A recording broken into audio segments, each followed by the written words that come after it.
Kevin Costner put everything on the line for his dream movie. He mortgaged his beach house to fund it. His accountant begged him not to spend $38 million of his own cash. He didn't listen. His first movie bombed, making less than he invested. Now he's struggling to finish the other parts. He's selling things and moving money around. Friends say he's operating on a wing and a prayer. Right now, Kevin Costner is stuck in a nightmare. And here's what's really going on. Kevin Costner was born in 1955 in a small California town called Linwood. His parents weren't rich or famous. His dad worked digging ditches before becoming a utility worker, and his mom was in welfare services. A tragedy had already hit the family before Kevin was even born. His middle brother died at birth. That left just Kevin and his older brother, Dan. His family background was a mix of German, English, Irish, Scottish, Welsh, and even Cherokee roots. They were religious Baptists, and life was simple, even tough at times.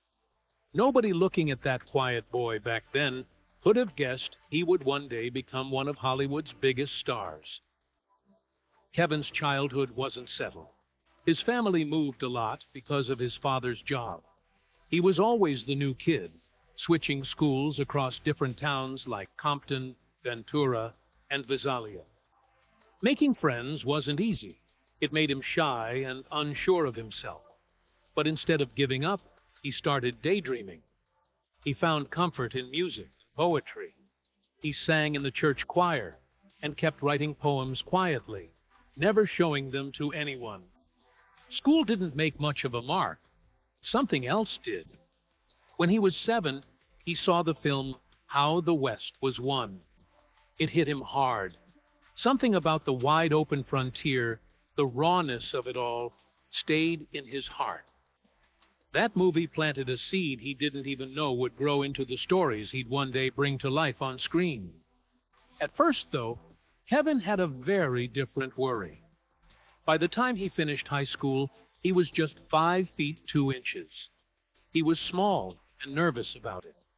He once asked his mother if he was ever going to grow, and she simply told him, "I swear you are going to grow, honey." She was right. Over the next few years, he grew 11 inches and reached 6 feet 1 inch. Doctors call that catch-up growth, and it's rare. But even before he shot up, he was tough. He played basketball, football, and baseball in high school, holding his own against much bigger kids. One of his baseball teammates, Dennis Burt, even made it to the pros. Kevin didn't become a sports star, but that strength, the fight in him, never left. Right after graduating in 1973, Kevin did something bold. Obsessed with the Lewis and Clark expedition, he decided to follow their route. He built a canoe by hand. It wasn't pretty, but it worked. He loaded it onto a beat-up truck and hit the road alone.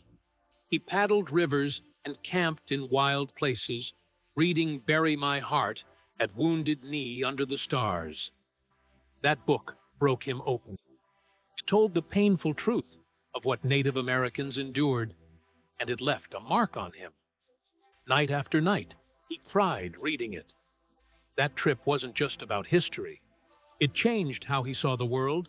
It shaped how he'd tell stories in the future, especially in films like Dances with Wolves. That summer turned him into someone who cared deeply about the past and about giving voice to those who had been silenced.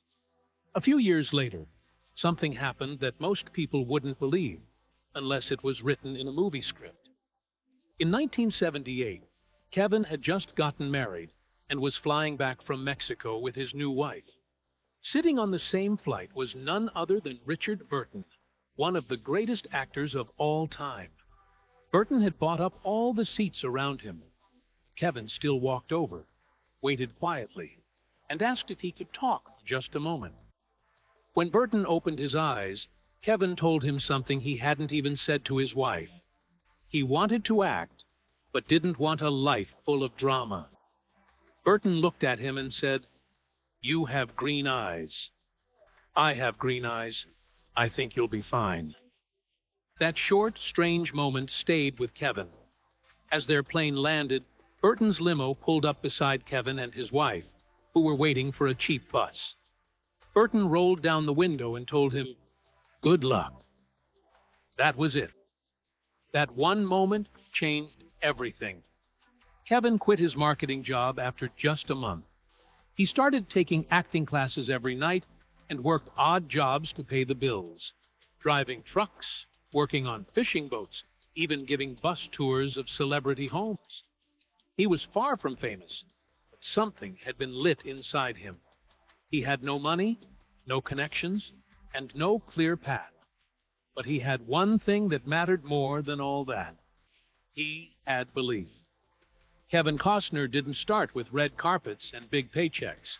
His career began with a film he later wished never existed. Back in the late 1970s, broke and desperate, he took a role in a low-budget movie called Sizzle Beach, USA. It wasn't released until 1981, and by then, Costner already regretted it. The film had soft-core elements, and while filming one of its intimate scenes, Costner felt something inside him break. He decided right then that he'd never do anything like it again, no matter how long he had to wait for real work. That decision came with a cost. For nearly 6 years, he barely worked, scraping by on small gigs and side jobs. He even tried to buy the rights to the movie later, so no one would ever see it. But the distributor refused and re-released it once he became famous, using his name to sell tickets. He did land some roles, but nothing changed his life. In The Big Chill, he was cast as a man who had taken his own life. His character's death was the reason the others reunited. He shot all the flashback scenes, emotional, powerful stuff. Then the director cut all of it. Every single scene. Gone. The only part left was the shot of his dead body in the opening. Just a face. No lines, no credit. It was supposed to be his big break. Instead, it was another door that slammed shut in his face. So he kept grinding. A background role in Francis, a forgettable face in an Apple Lisa commercial, a few more small films nobody saw.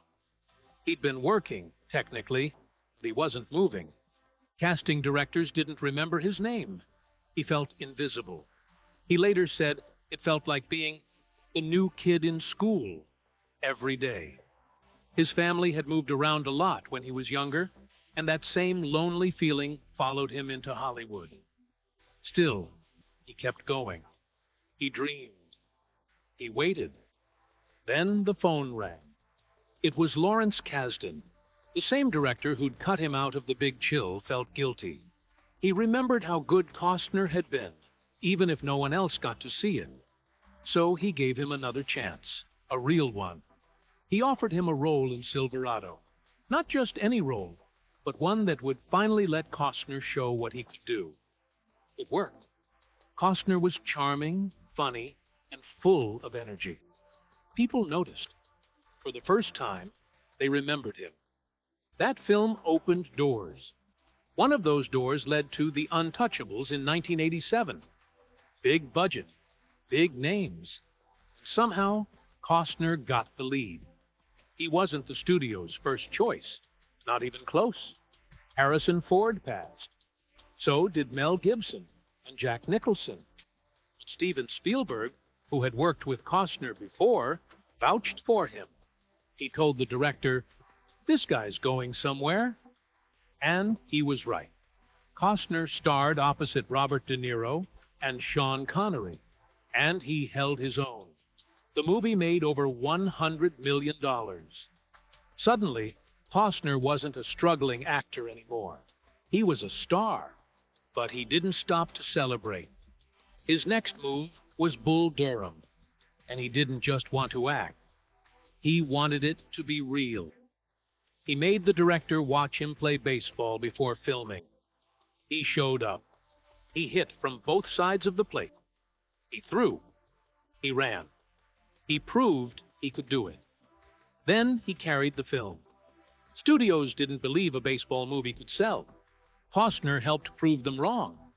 The movie made over $50 million, and critics loved it. A year later, he did Field of Dreams, a quiet, strange movie about a farmer hearing voices in a cornfield. If you build it, he will come. That line became part of American culture. The film made almost $85 million. It got Oscar nominations. People still quote it today. It didn't just make money, it made memories. By 1990, Costner wanted more than acting. He started TIG Productions to make the movies he believed in. The first was Dances with Wolves. Studios said it was too long, too risky, too weird. They told him to cut the Native American language scenes. He said no. They told him to cut the budget. He said no. He put in his own money, millions of it. Could have ruined him. Instead, it won 7 Oscars and made over $400 million. He kept going. He made The Bodyguard with Whitney Houston. Another gamble, another success. Over $400 million at the box office, and the soundtrack became the best-selling movie soundtrack of all time. Years later, when no one else believed in a project called Horizon, he did it again. He mortgaged his dream house to fund it. Same mindset, same risk, same heart, and the same reason. Because Kevin Costner doesn't wait for permission to tell a story. He just builds it. Kevin Costner didn't just act. He went all in. For Dances with Wolves, he spent 9 months learning Lakota Sioux. Not just a few words here and there, he actually worked with Native American advisors and insisted that nearly a third of the movie be in proper Lakota. That bold move made studios nervous. 2 of them passed on the film, but Orion Pictures took the risk. Costner brought in Doris Leader Charge, a 60-year-old Lakota teacher, who translated the script and coached the whole cast for 6 months. She said she earned more in that half year than she ever had teaching on the Rosebud Reservation. And yet, even with all that effort, some Native audiences laughed when they watched the film. Russell Means, an Oglala Lakota activist, pointed out that many of the male characters, including Costner, were speaking the feminine version of Lakota. Still, this was one of the first times a Hollywood film gave that much screen time to an indigenous language, and people noticed. When Dances with Wolves hit the Oscars in 1991, it shook Hollywood. On March 25th, in front of nearly 43 million viewers, it won 7 Academy Awards out of 12 nominations. Costner took Best Director, only the 5th person ever to win that for a debut film, and was also nominated for Best Actor. The movie beat Scorsese's Goodfellas, and many critics still argue about whether that was fair. But the Academy clearly preferred the sweeping frontier epic over the gritty mafia classic. As Costner stood on stage holding his Oscar, he admitted he hadn't trusted himself. But the result was undeniable.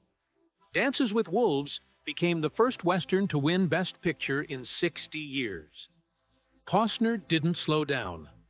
Just days after finishing Dances with Wolves, he jumped into Robin Hood, Prince of Thieves. He barely had time to rest. The schedule was so tight, he skipped stunt doubles and did most of the action himself. He climbed castle walls, leapt over moats, and even hurt his shoulder doing it.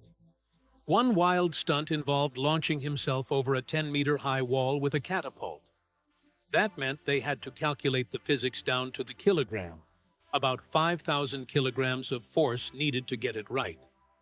One day on set in France, a stuntman offered to go find magic mushrooms between takes. Costner laughed it off, especially since they had a sword fight scene coming up. "Nick, you ate mushrooms? We're going to be swinging swords in an hour," he said. Meanwhile, planes kept roaring overhead from Heathrow Airport.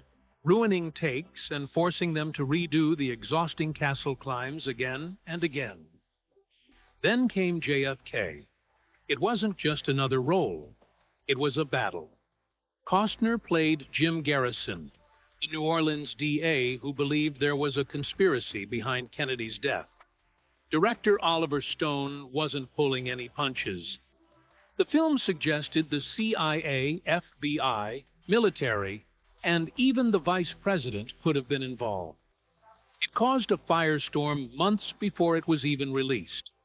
Journalists, historians, and government officials called it dangerous. But Costner didn't back down. He told Time magazine that even asking these questions was liberating. Any discussion of what could be the truth can only make us freer, he said. His performance wasn't about proving Garrison right. It was about making the audience take him seriously. And it worked. After the movie dropped in December 1991, the United States government passed a law in 1992 to release secret JFK assassination files to the public.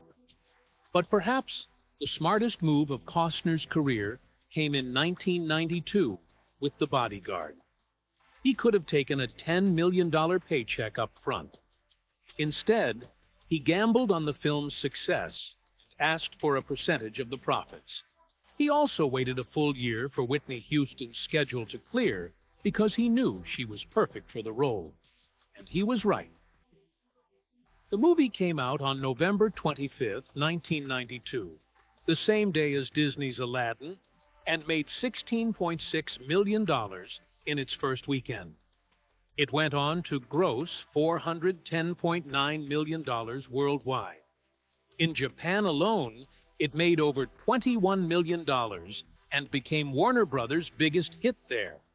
Costner's take from the box office and the soundtrack royalties added up to over $20 million, maybe even $30 million. The soundtrack, featuring Houston's legendary version of I Will Always Love You, sold over 50 million copies. It won Album of the Year at the Grammys.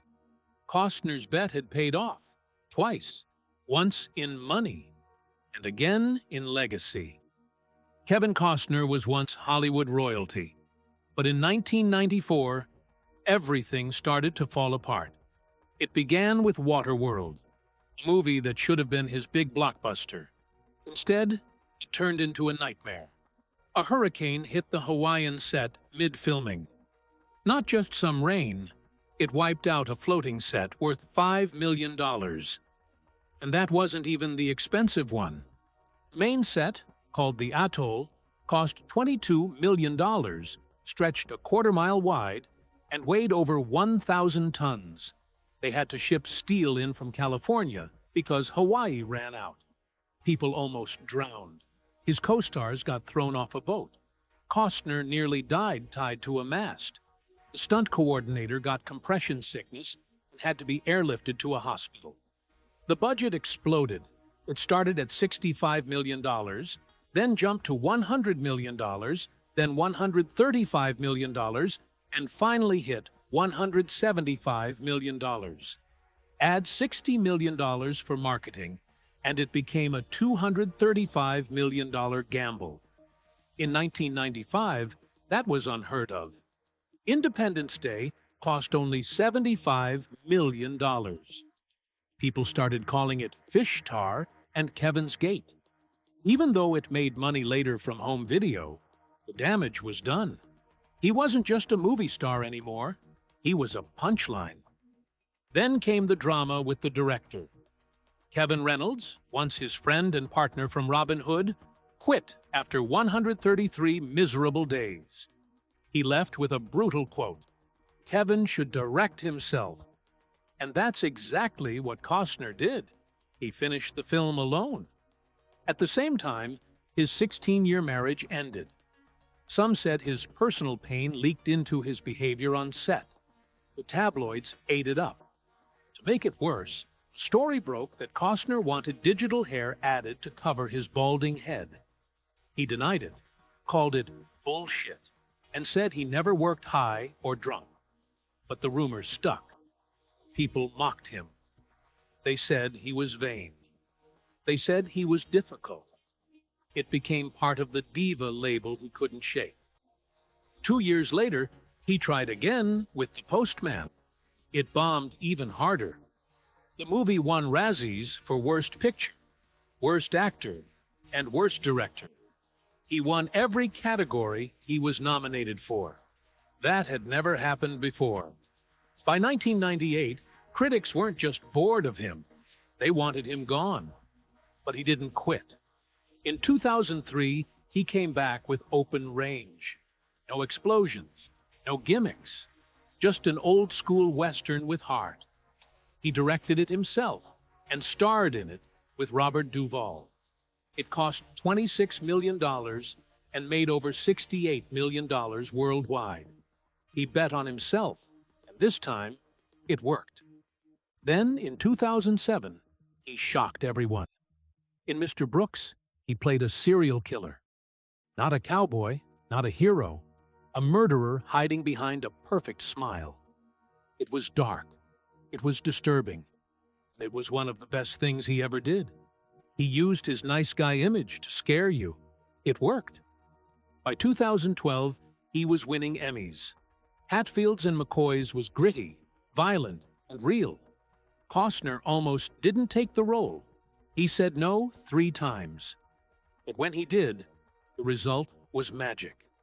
Over 14 million people watched the premiere. He won Best Actor and reminded Hollywood why they loved him in the first place. And he kept going. In 2016, while filming Hidden Figures, he was in agonizing pain from kidney stones.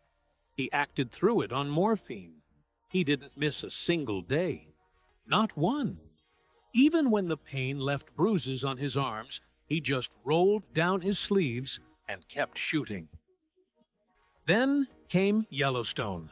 In 2017, Taylor Sheridan wanted Costner to play John Dutton. Costner wasn't sure. He agreed to just 1 season with conditions, but once the show aired in 2018, it slowly became a massive hit. It wasn't a flashy show. It didn't win big awards, but people loved it. In the first season, he earned $500,000 per episode. That alone is a massive paycheck. But as the show exploded in popularity, so did his salary. By season 5, he was making $1.3 million per episode. 14 episodes at that rate gave him $18.2 million in 1 season. And that wasn't enough for him.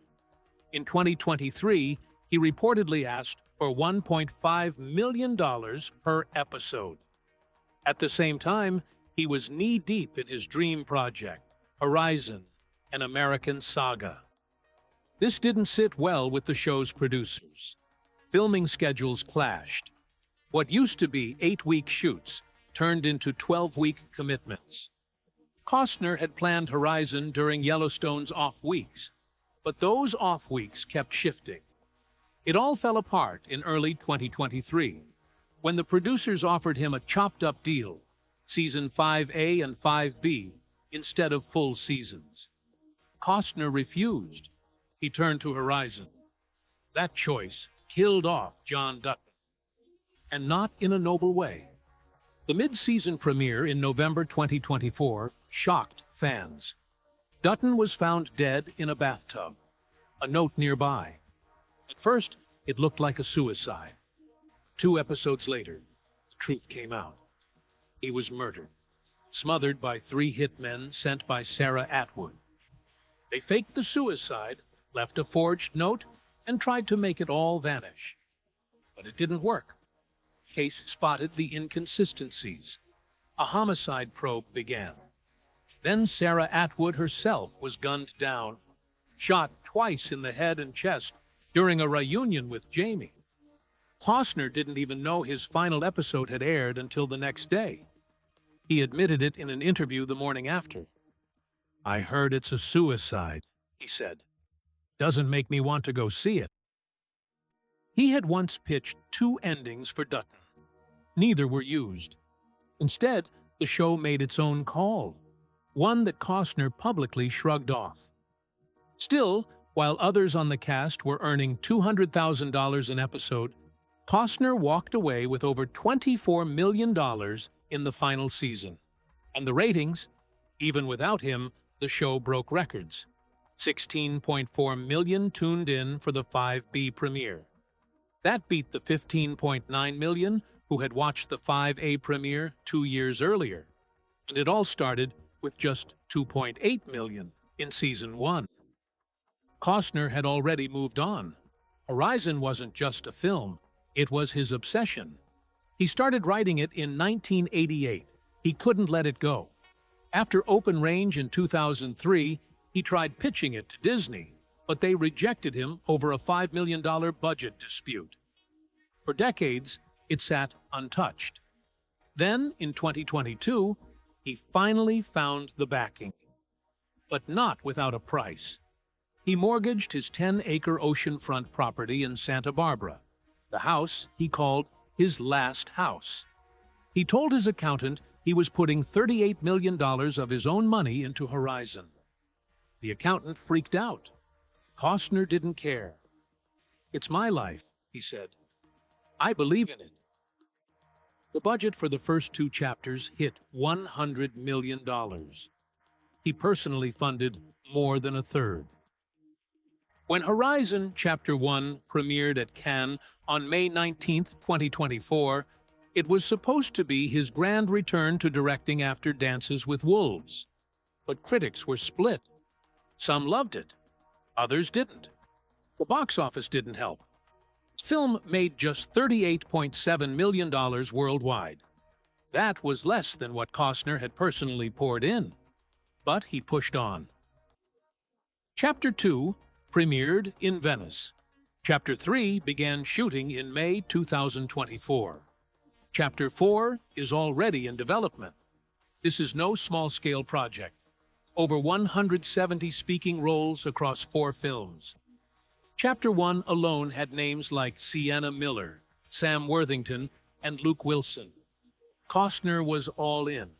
Even as the money came up short, he refused to stop. While his movies faced tough numbers, his personal life was just as chaotic. His first marriage, to Cindy Silva, ended in 1994. He lost $80 million in the divorce. They had 3 kids. No prenup. He later called it one of the lowest points in his life. But by 2025, the two had reportedly become friends again. She even helped him through his next divorce. That one came from Christine Baumgartner. They were married for 18 years. She filed on May 1st, 2023. It came out of nowhere. He had signed a prenup this time. But the battle was brutal. She had to leave his homes. He was paying $63,209 a month in support. By early 2025, she got engaged to a former friend of his, Josh Connor. Rumors flew that Costner was planning to renegotiate the deal once she remarried. And then there were the Yellowstone rumors. Just as the divorce broke, wild stories started spreading. One said he got a crew member pregnant on set. Another claimed he was skipping filming. His team called it all nonsense. Still, the rumors stuck. Timing seemed designed to hurt him. In early 2025, Costner began dating again. But he had one rule: no Hollywood actresses. Insiders said he wanted someone average. His friends tried setting him up. He was acting like a man in his 20s. He didn't want anything serious. Not yet. He had already lived the full Hollywood cycle: fame, marriage, scandal, divorce, and now freedom. Kevin Costner is 70 now, but instead of slowing down, he's speeding up. On May 26, 2025, his new docuseries Kevin Costner's The West will premiere on the History Channel. It's not just one episode. It's a special 2-episode event to kick off an 8-part series. Then another episode follows the next night, before the show settles into its regular Monday slot. This series is different. It's not about cowboys with perfect teeth riding into the sunset. It's about land, conflict, and the raw truth of how the West was really won or stolen. Costner worked with Doris Kearns Goodwin, Pulitzer Prize-winning historian. Big names, big story. And he's not just hosting. He's producing it with Academy Award winners. This is not a retirement project. This is a mission. But that's just one part of what he's doing. Costner is still fighting to finish his four-part film series Horizon. The first chapter bombed. Only $38.7 million earned on a $100 million budget. It was a box office disaster. Warner Brothers got nervous and pushed back the release of Chapter 2. But Costner didn't quit. At the Venice Film Festival, he admitted the climb got harder. "The rock fell back downhill," he said, "but I have to put my hands on it again." That rock? It's Chapter 3. He's already spent $38 million of his own money. And now he's trying to find more to finish, not just one film, but maybe both Chapter 3 and Chapter 4 together in 2025. The odds are against him, but that only seems to fuel him more. "When I feel rejection, my desire increases," he said. To make all this happen, Costner didn't just write scripts or yell action. He built something real. In February 2024, he announced a massive $100 million film studio in Utah, 500 acres of it. It's called Territory Film Studios. Roads, water lines, power, it's all getting built near St. George Airport. Phase 1 includes a 39,000 square foot warehouse, already being used to shoot Horizon. Chapter 3. Phase 2, coming soon, adds a 20,000 square foot soundstage and office space. There's even talk of a Kevin Costner-themed restaurant. When it's all done, the place could start with 30 full-time jobs and grow even bigger if studios start renting space. This isn't just about one movie. Costner is trying to build a legacy. But it's risky. Very risky. After Horizon, Chapter 1 flopped, his finances took a hit. Opening weekend brought in only $11 million. That's not even close to what was needed. Reports say he backed the movie by mortgaging his own land in California, including his 10-acre ranch in Santa Barbara. Some say he ignored his accountant's warnings. Others say he's running out of time. By late 2024, people close to him were worried. He was selling things, moving money, trying to keep the dream alive. One source said he's operating on a wing and a prayer. If things don't turn around, he could lose even more.